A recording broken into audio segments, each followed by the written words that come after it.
Hey, what's going on? This is your man, John Fortune. And of course, when I'm with my man, Jeremiah Street, you know we're going around the NFL. So today, we're going to actually pick the games for this Sunday and Monday. We're not going to do the games for Thursday. We're not going to do the game for today or Thursday, because by the time this video comes out, the game would already been played, and that wouldn't come off as fair. So with that being said, me and Jeremiah are going to have our picks for this upcoming wins and losses for this upcoming NFL Week 1. So with that being said, we're going to start off with the first game that's on the docket: Chiefs versus Chargers, which is 8 o'clock. That's an 8 o'clock game, so it's actually a late game.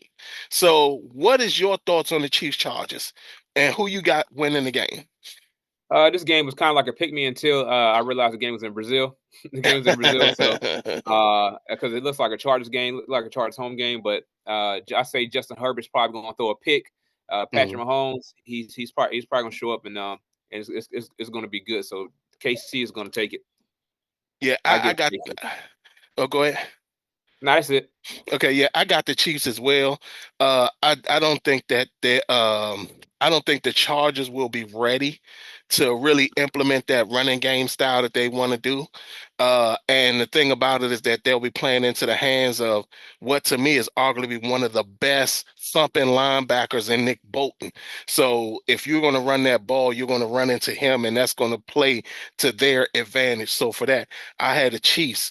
Next is the Dolphins versus the Colts, a 1 o'clock game on Sunday. Who you got for that one? I'm gonna tell you, I'm going with the Dolphins. Only reason why is because Tua will actually be healthy in this game. I think that Daniel Jones is going to be what Daniel Jones is. But I think the the Dolphins also got Minkah Fitzpatrick back.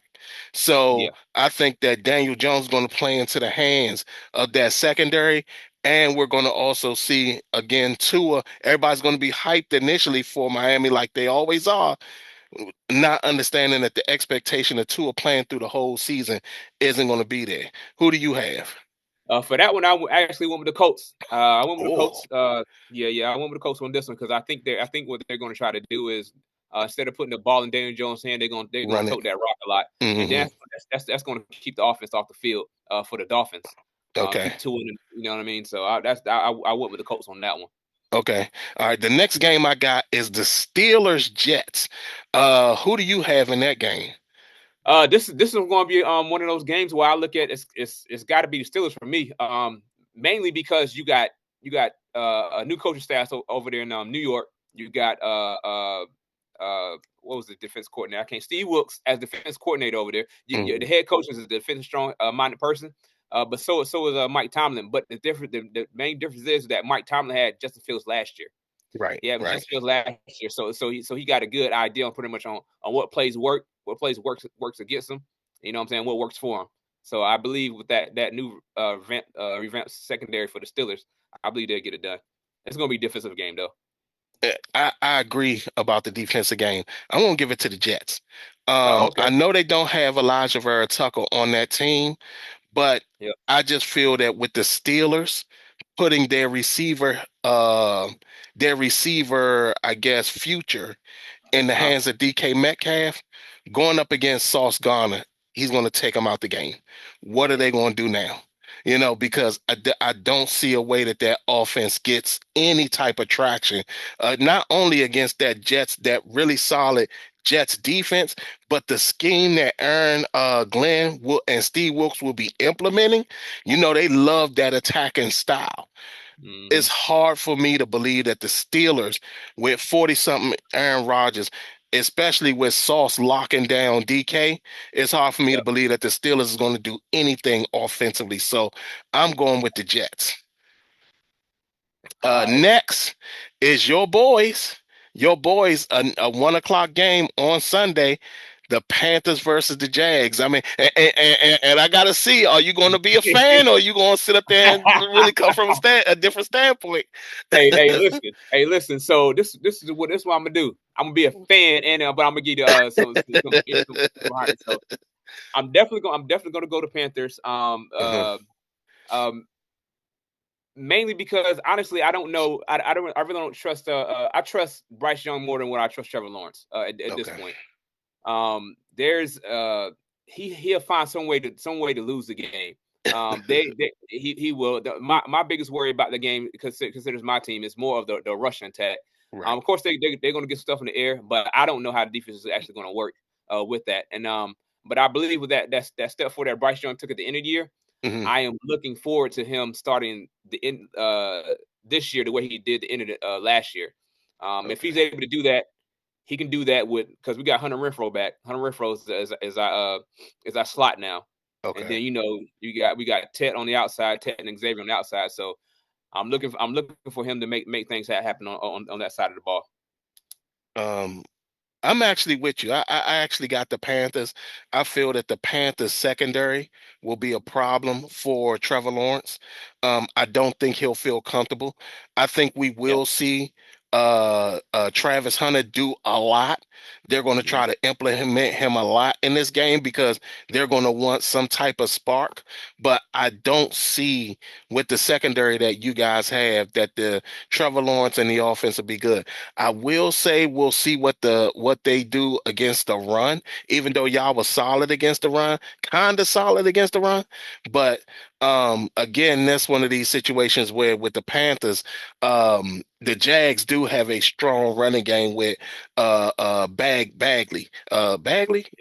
No, Bigsby. Yeah, yeah, And, yeah, and Bigsby, uh ETN, ETN. and I just think that defensively, you guys y'all got real strong in the off season. So with that, I actually had the Panthers as well. And Next Derrick is Brown the back. Cardinals versus the Saints. Again, 1 o'clock game. Um, I'll go first. For this one, you can't deny it's going to be the Cardinals. The Cardinals going to win this game. There's nothing the Saints I think can do defensively or offensively that's going to compete with the Arizona Cardinals. Um, Trey McBride, he looks fantastic at tight end, but again, this is one of the things that I talk about when it comes to quarterbacks and tight ends. A lot of times when the team doesn't have a really strong quarterback, the Yep. tight end is normally the one that gets all the targets. And we've seen that since Trey McBride has been drafted, that he's gotten all of the targets. We will see if Marvin Harrison plays a bigger role this season. But currently, right now, um, I mean, even though their secondary isn't the strongest, I think because I think I think they took Will John. No, I think the Saints took Will Johnson. Um, I can't remember. One of them took Will Johnson, but either way, I just don't see the Saints being able to hold up the Cardinals in this game. So who do you got? The funny thing is, I went with the same thing. I went with the Cardinals. I was looking for like a really big game from Kyler Murray. Kyler Murray. Hmm. Hope we'll see if him Marvin Harrison Jr. will hit off. If Because Kyler Murray, he likes scramble. He likes to do a lot of Hmm. scramble and play outside of the pocket. Um, but this also is one of those games. This is also one of those games. If there were some games that the Saints are going to win this year, It would be it'd be that. it'd be against a team like this. And you never know what happens once that kickoff happens. Anything happen, a muff punt, all types of weird stuff happen. You know what I mean? But for the Cardinals, And that could be like the upset. You know what I'm saying? yeah. Every year we have that one upset that we weren't expecting. So that could be that. Next one is the Giants and the Commanders. I'll let you go on. I'll let you go first. I'll let you go first on this one. Now this one was because I'm curious to see how the Giants how their rush attack is. I am curious to see how that goes down. Um, but nonetheless, I went with the Commanders. Okay. I went with the Commanders. Just because off of last year, man. off of last year. I think they're gonna ride that wave from last year until this year. And like I said on the last episode I was on, I said they're gonna at least win two more playoff games. I feel like they might actually sweep the Giants in the NFC East for the year. Wow. So I got the Commanders too. Yeah, It's hard for me to fight my fandom, especially against a divisional opponent. I understand um, that. but there are things that do scare me about the Giants. Defensively, they look really strong. I mean, you're talking about they revamped their secondary, which is what they needed to do. Their front seven is a very strong front seven. In fact, it's probably more of a front six, a rotational six. So they actually have a lot of really solid guys that can rush the passer and stop the run. One of my big issues that I had with the Commanders was that we shouldn't have traded away Brian Robinson. You know, he was the Yeah, yeah, workhorse running back, and to me, running backs by committee never work. You know, yeah. so for me, I got my Commanders, but solely because my fandom won't let me go against them, especially against a divisional opponent. But I don't think that they're, even though again it's Russell Wilson and all that type of stuff. The thing that might help us a lot is the struggles on their offensive line. If we can contain that offense, then we probably got this game. We more than likely have this game. But I'm not going to be sitting there feeling comfortable about us winning this game. Next is the Tampa Bay Buccaneers against the Atlanta Falcons, another 1 o'clock game. I'll start with this one. Man, um, I got the Bucks because their offensive weaponry is just insane. They're actually six wide receivers strong. You're talking about Mike Evans, Chris Godwin, Abeka Amuka, Jalen McMillan. No, they five strong, and they also got the boy Tej Johnson out of Mm-hmm. Oregon. Yep, Like they actually can go very far with that offense. Then you also throw in Bucky Irvin and you yep, put in K Otton with the tight end. Like offensively, they just have a team that can be very destructive. Don't get me wrong. I think the Falcons offensively will do what they can to stick with them, especially when you're talking about they can run the ball too. mm-hmm. Offensively, I don't think the Bucks, like I think the Bucks and the Falcons are in kind of in this almost like mirror each other slightly because defensively they both have holes that will hinder them as they move forward. So, but I still got the Bucks. I just think that their offensive firepower is too much, especially with the fact that again, you can go five wide receivers across and you don't have a defensive guy to go against that. So that's who I got. Who do you have? Hey, listen, I got the Bucks also.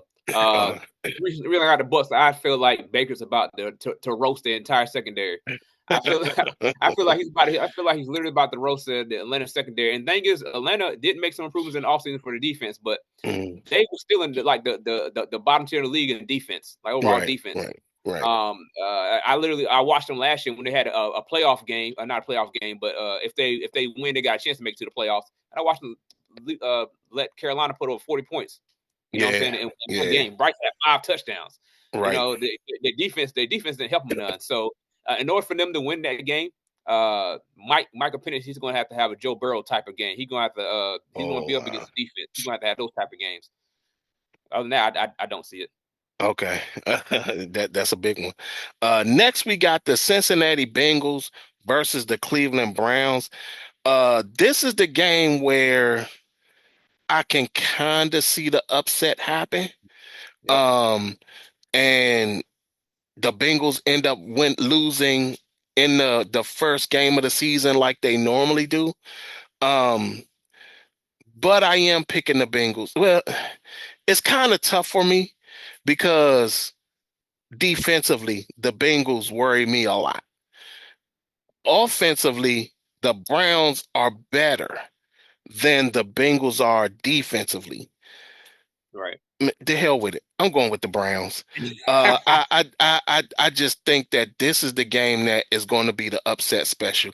I think Mhm. that people are underestimating that Browns defense because Yeah. they still got dogs in that secondary.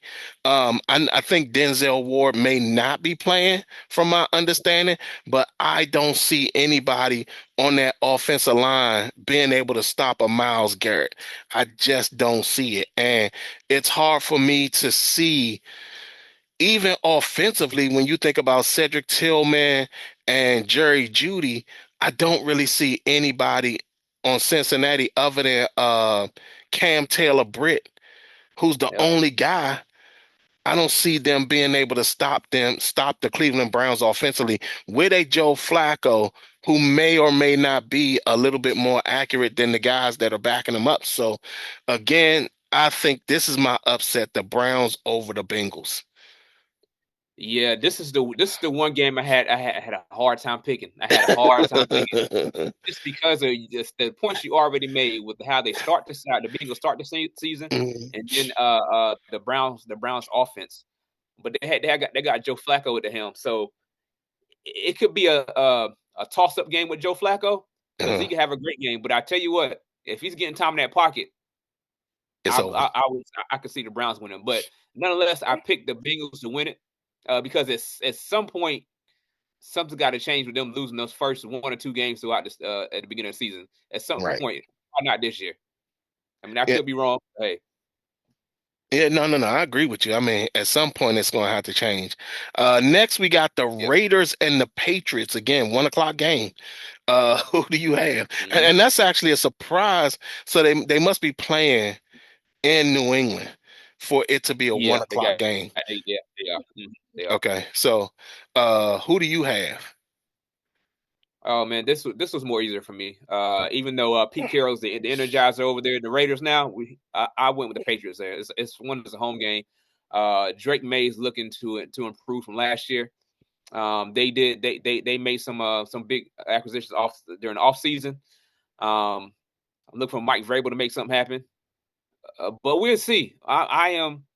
I think the Patriots. I got the Patriots going for like a bigger year. You know what I'm saying? Like a big step, should I say? Okay. Not necessarily win the division, obviously, but I got them going for a big step, at least a wild card berth. Okay. For me,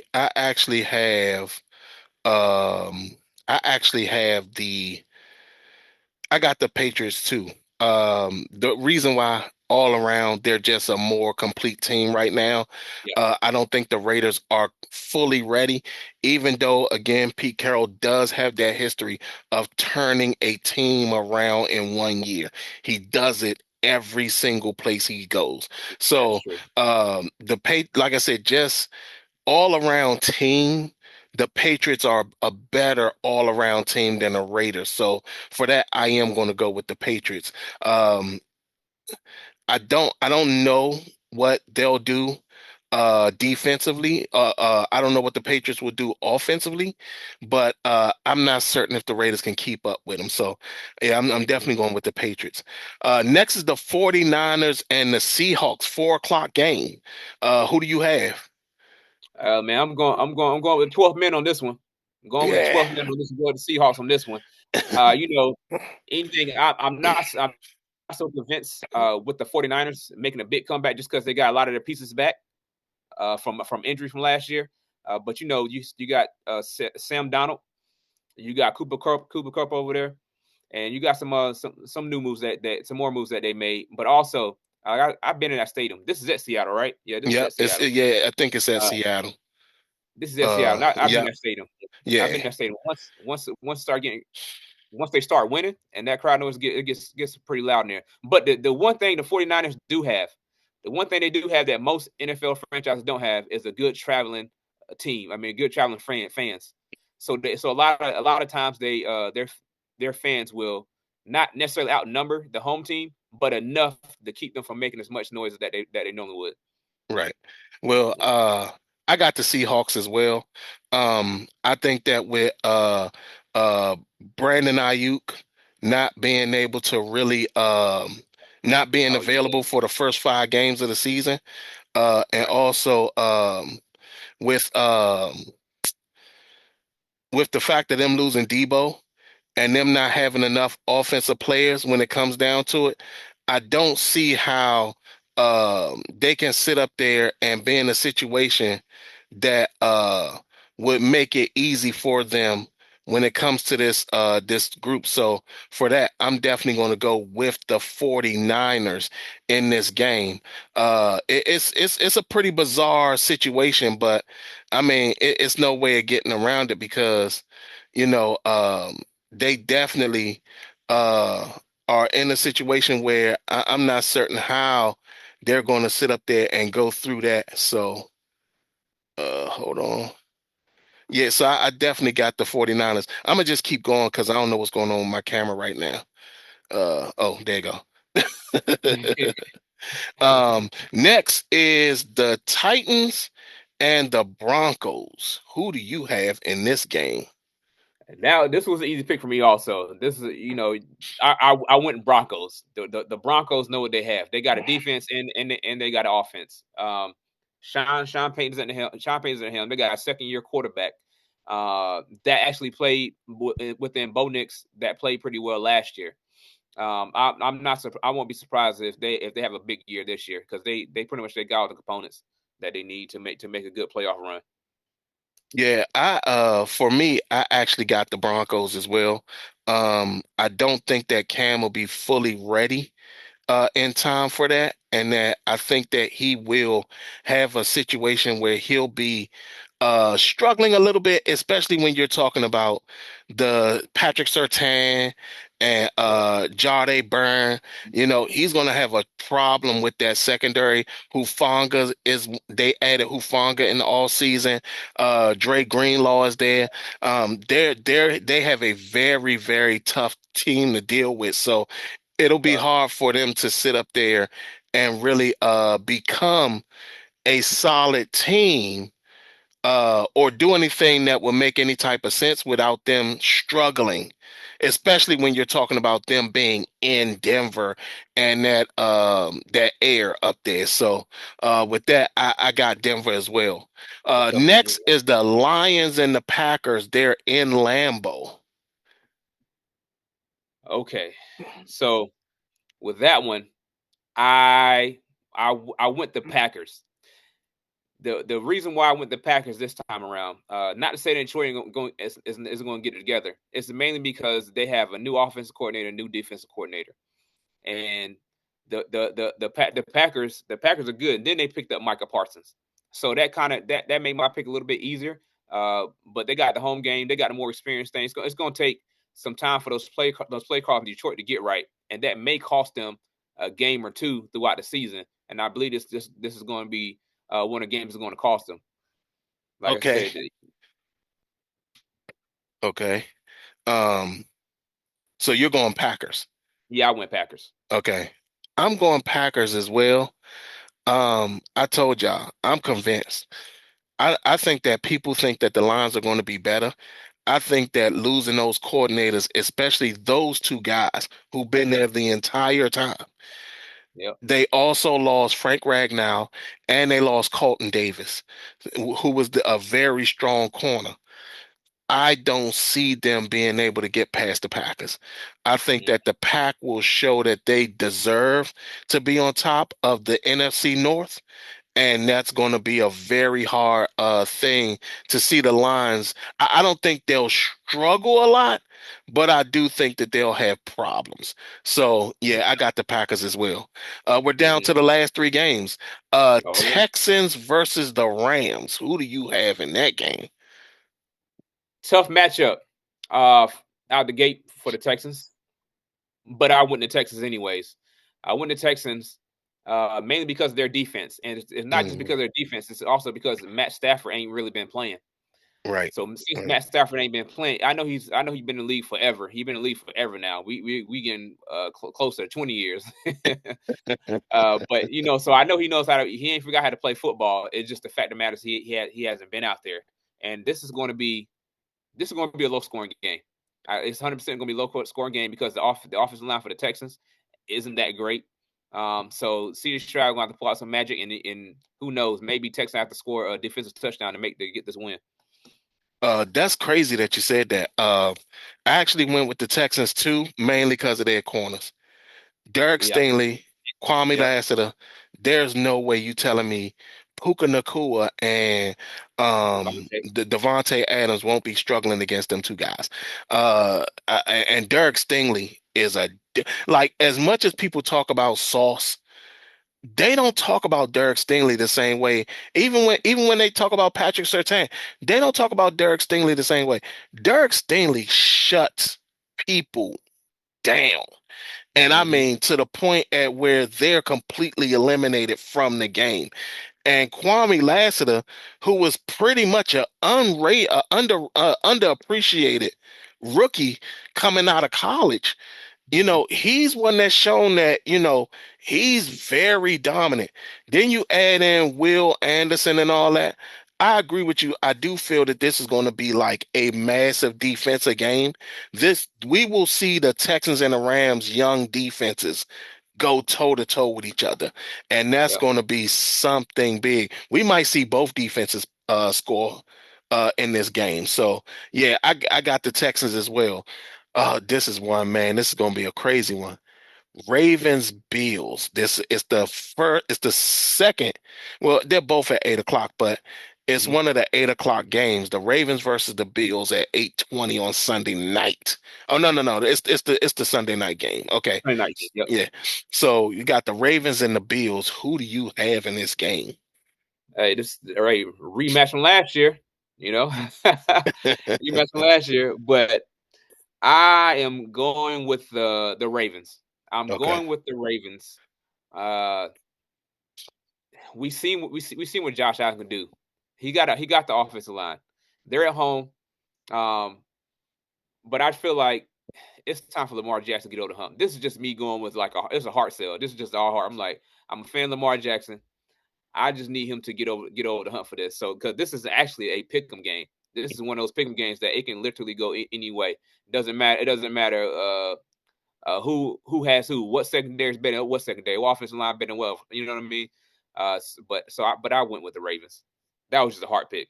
Yeah. For me, I went with the Ravens too. I think this is a get back game to show Yeah, that they're not playing this season. And I think yeah, that this is the first time that we get a glimpse of that secondary. And I think that thing is going to kill everybody. We're going to see a dominant run game. We'll probably see Lamar pass more because I think Lamar felt a little stung by the fact that they gave Josh Allen the MVP. So I mm-hmm. do feel that this is a get back game for the Ravens as a whole, not only as just Lamar getting back, but the entire team getting back. Last game is the Vikings versus the Bears Monday night. I'm gonna just say it. I hope this game has some entertainment and some excitement to it because I'm Mm-hmm. concerned that this may be a trash game.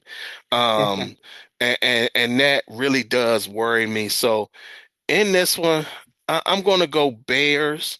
I don't know if JJ McCarthy is going to be that good coming out the gate, so I'm going to Mm-hmm. go Bears in this game.